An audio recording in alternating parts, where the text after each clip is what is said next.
The fact that we had sleeping quarters then would surely suggest we were settling in and prepared for the long haul, to knuckle down and get with the training, that it wouldn't be a swift lesson, but something of a duration that required us to remain longer than a day or so, that it required our focus and attention to the extent that remaining on site in provided sleeping areas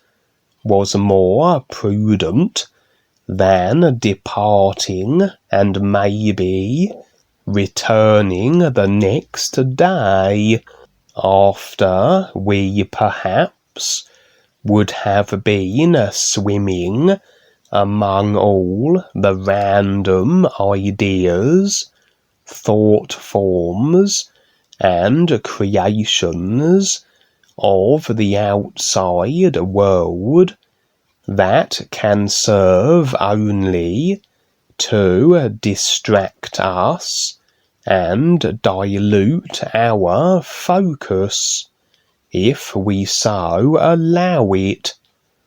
Seems then the training revealed its purpose, demonstrating that the literal information is one thing, but putting it into practice is something else.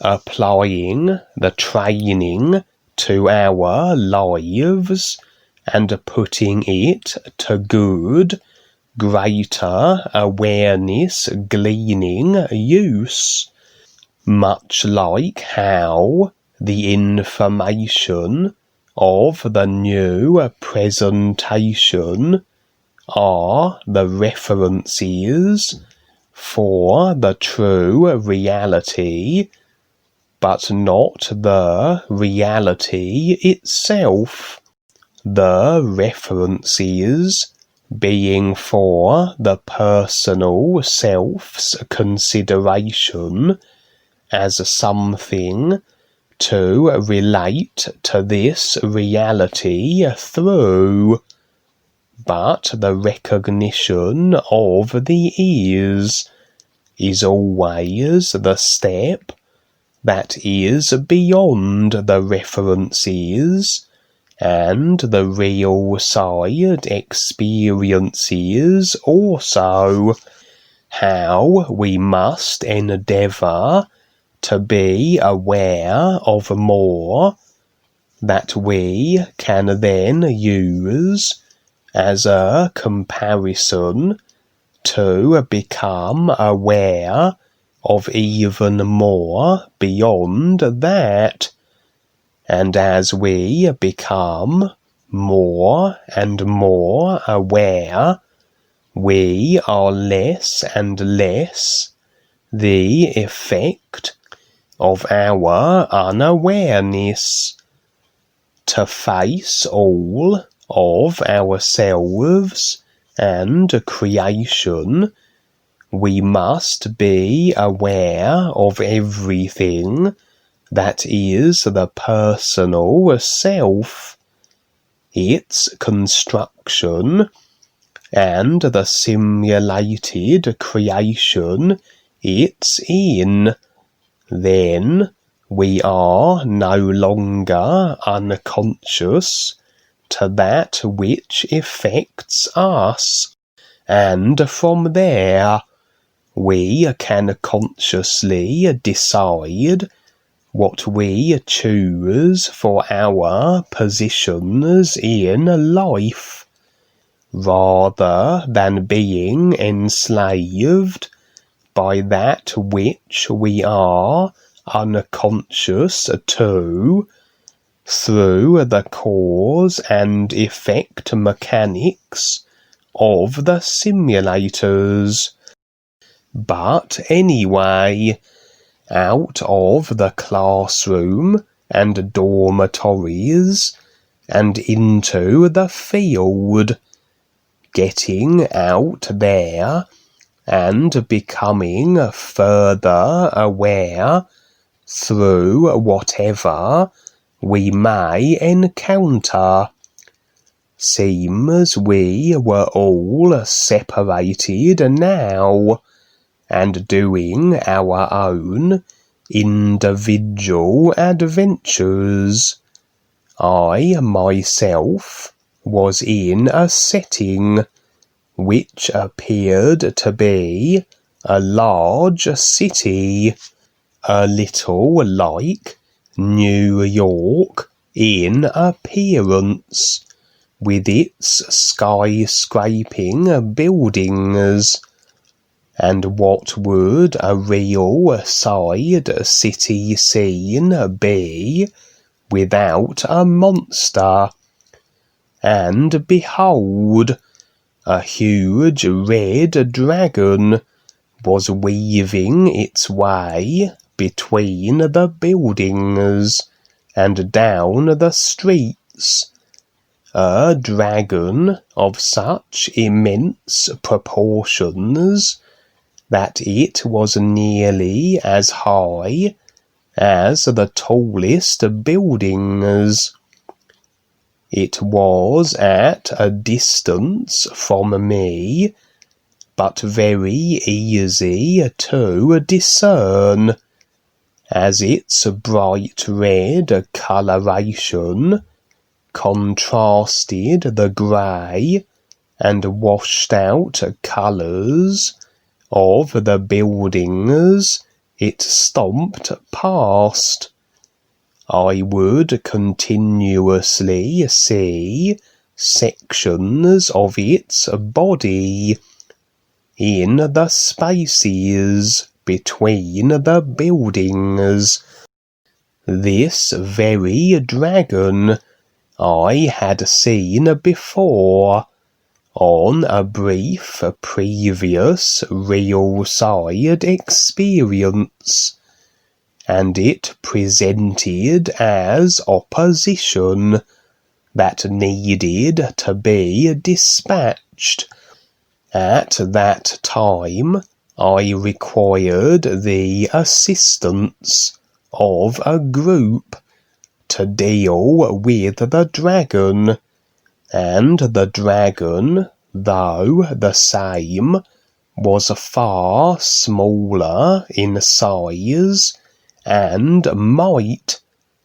The dragon may represent all manner of things, the most likely explanation being that it was an agreement or emotional attachment manifesting as a monster, as monsters on the real side, if hard to kill or if unkillable, tend to be the personal self or an aspect of it, for we can never destroy what we have created in regards to our personal selves. We are rather stuck with it, but we don't have to be encumbered by it. We become indifferent to the personal self, as much as an agitation as it can sometimes be. Slayable monsters, then, can be the creatures or individuals that choose to attack us on the real side, and we deal with them accordingly. The real self is more than capable, and with greater awareness we become ever more adept at handling ourselves. Slayable monsters also can represent tap lines that we are removing. The demonstration exaggerated to impress upon us that we remember the experience better, as I have had a number of real side experiences where I've been with groups and we have been dispatching beasts and monsters that represent tap lines. We are now deciding to address, acknowledge, face, and release. Sometimes the guides will assist us in such endeavours, or we may be with a group and work together, supporting each other on our tap-line agreement, attachment, restricting idea removing. The first encounter with this particular dragon required a group to deal with. Perhaps it was more so that the tap line in question was quite a general agreement or attachment that was common to this group, and so it would make sense to have this demonstrated as the group slaying the same dragon. For, as we all agreed and decided to remove this general tap line that restricted us all, we would all slay the same dragon that this tap line represented. The dragon was smaller, as an indication, perhaps, of the lack of heaviness of the restriction, the lack of difficulty with its release. A tap line revealed that wasn't a big deal to release. In other words, for agreements and emotional attachments can be rather convoluted and have many layers of compaction to them, all bundled into the created consciousness that has been layered and added to since we first stepped into the simulators.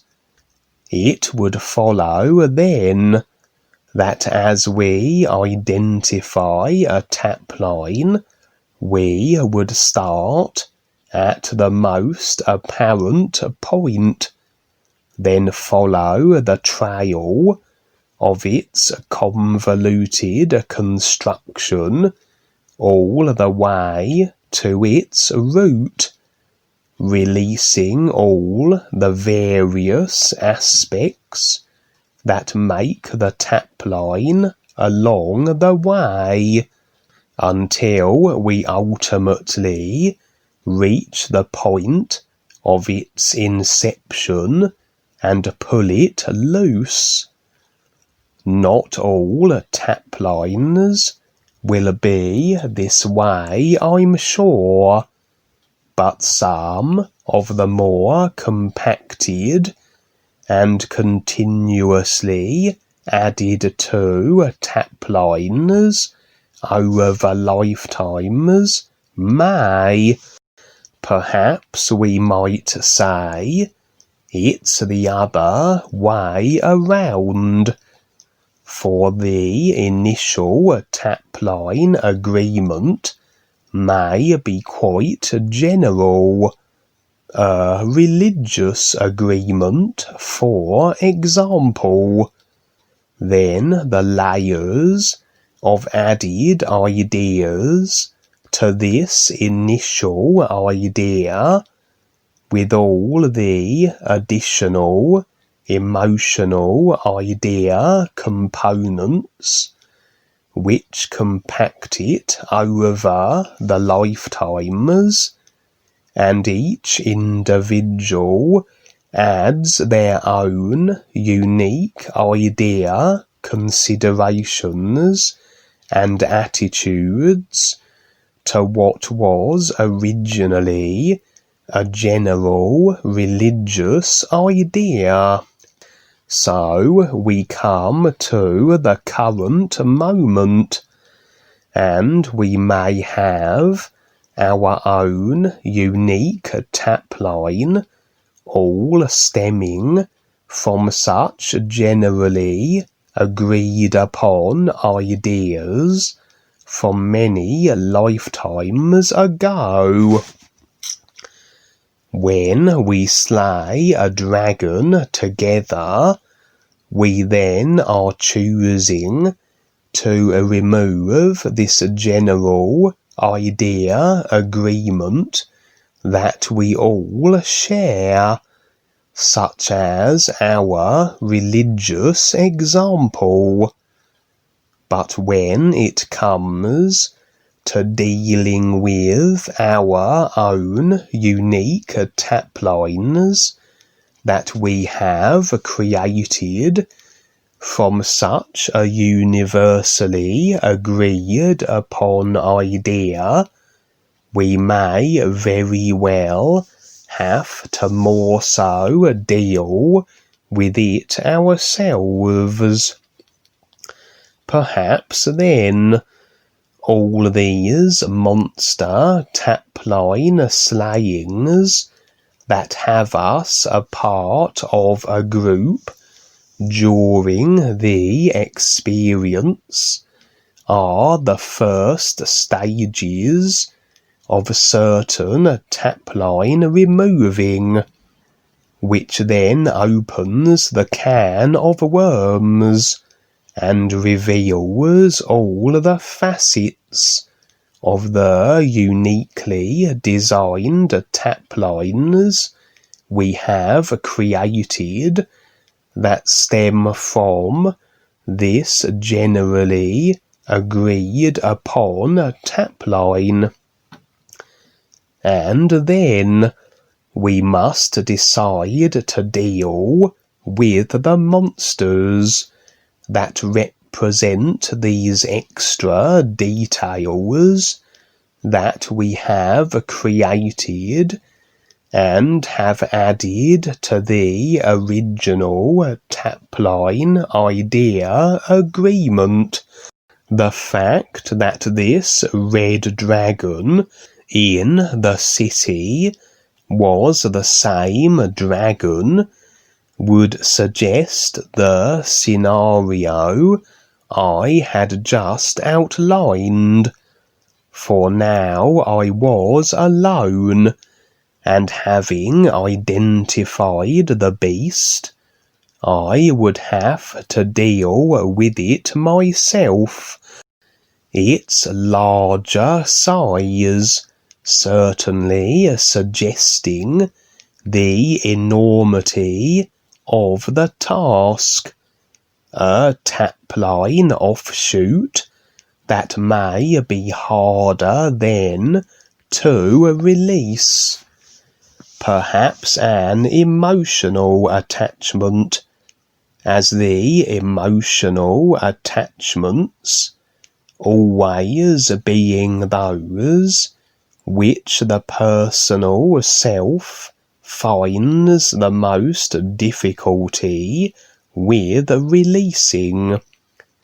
But release them we must, or we are effectively choosing to go no further.